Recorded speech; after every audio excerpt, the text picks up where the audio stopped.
Hey guys, welcome to the Max Invest YouTube channel. In today's video, we're going to be taking a look at Chainlink and a few developments that have happened over there. After that, we're going to be looking at some things that have happened with optimistic Ethereum, and then we're going to be taking a look at where yield comes from in decentralized finance. Of course, if you enjoyed the video, remember to like and subscribe to the channel. And remember, nothing in this video is financial advice. Also, follow me on Twitter and join the Discord. Now, the first big bit of news is that a quick start is now available on Amazon Web Services for Chainlink. Essentially, this is a very huge bit of news, and it was first announced a month and a half ago during Chainlink SmartCon. I covered it back then, however, I will cover it once again for those of you that missed it. Essentially, this is very, very important as a quick start allows anybody to deploy a Chainlink Oracle node in just one click. This is very, very important as it means that any business and any enterprise all around the world can deploy a Chainlink Oracle node at the click of a button. It's going to be very, very easy for businesses to come on chain now. So this is very, very important as it means all of these businesses can start bringing all of their data on chain. Businesses will provide their data on chain as they will be paid to do so. Every time that this data is used, Link is then paid to the data provider.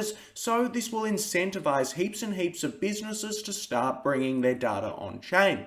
Of course, if we want a smart contract focused world, we do need all of this data on chain. We need all of these enterprises and businesses to be coming on chain. Essentially, when all of these businesses come on chain and they start running their own Oracle nodes, this will mean that it's a lot easier for businesses to use smart contracts and access all of the data.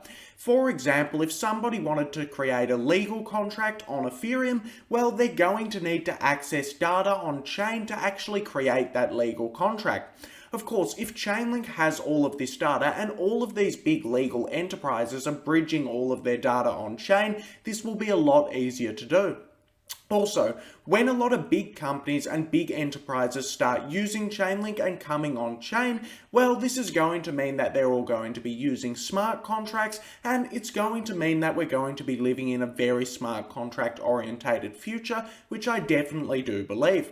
A lot of people are dismissing this AWS news, however, this is huge news, and if it's just one click to get data on chain for businesses, well, a lot of businesses are going to be doing this, and this is great for Chainlink.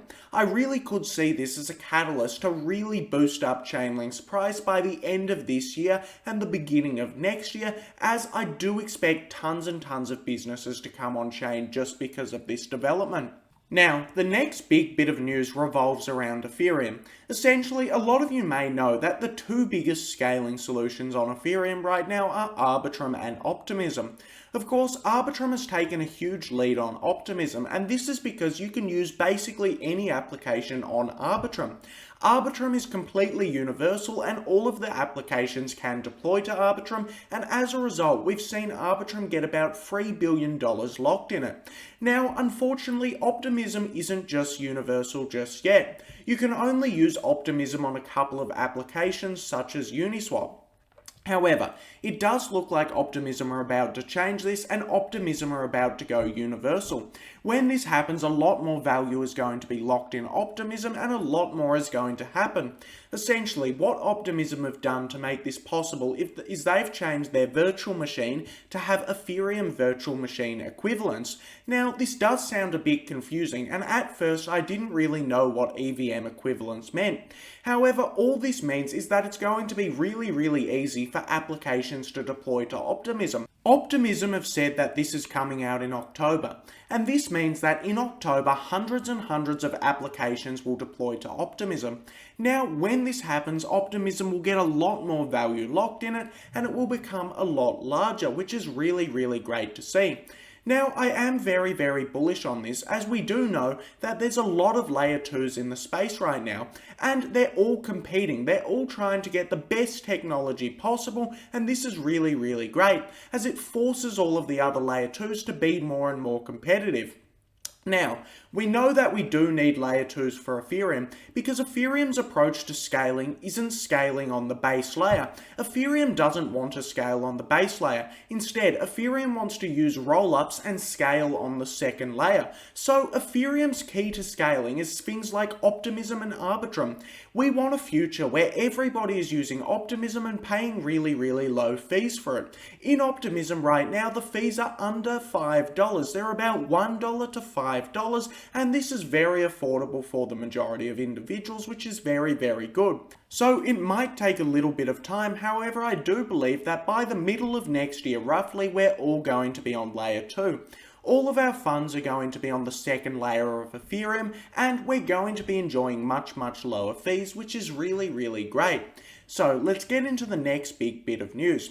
Now, Coinbase essentially cancelled their Lend product. This is because the SEC said Coinbase are not legally allowed to offer people 4% a year on their US dollars. Of course, I think most people know why this is the case. This is because banks give people about 0.01% per year on their dollars.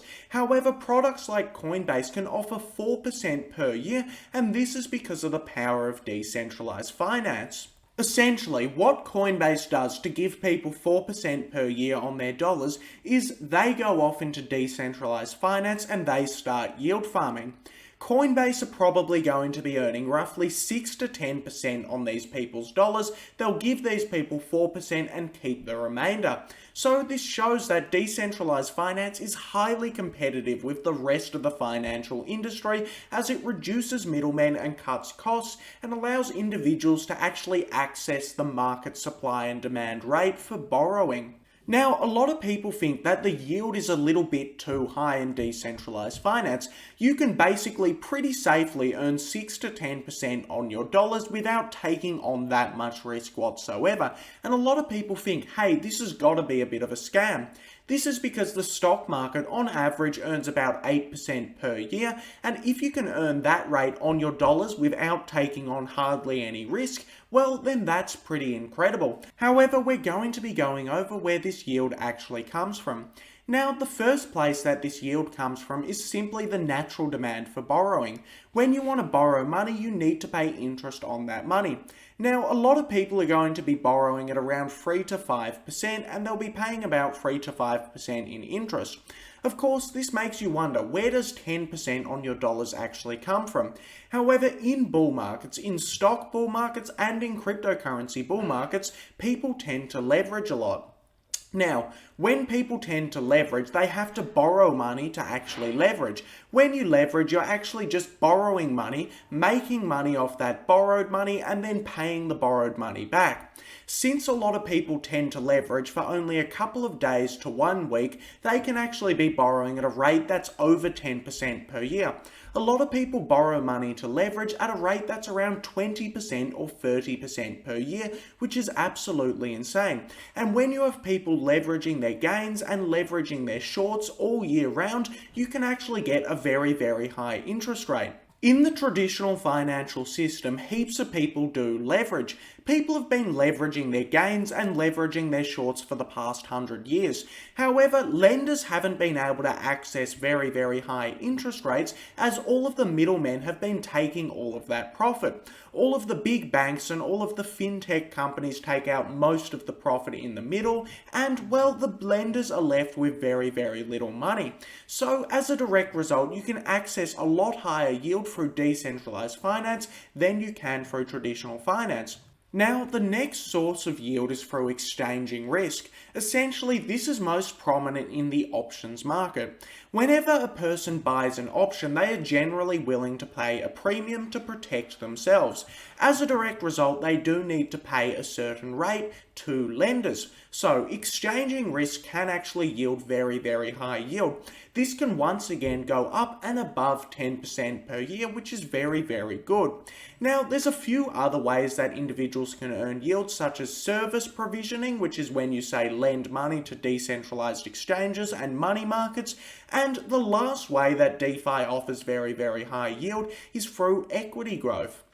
Essentially, some decentralized finance companies will actually incentivize individuals to use their product by giving them a few extra tokens for using it. So this can't last forever, and essentially this will run out at one stage. However, something like Curve right now offers individuals CRV tokens for yield farming. So this is another way of getting very, very high yield on your dollars, and this can even lead to you getting above 10% per year on your dollars, which is very, very good. Now, there are a few risks to yield farming. The smart contract could have a bug in it and it may not work. However, if you're using the safest possible yield farming, this risk is pretty low. For example, if you're just lending out USDC on Aave, well, in my opinion, the risk is probably next to zero.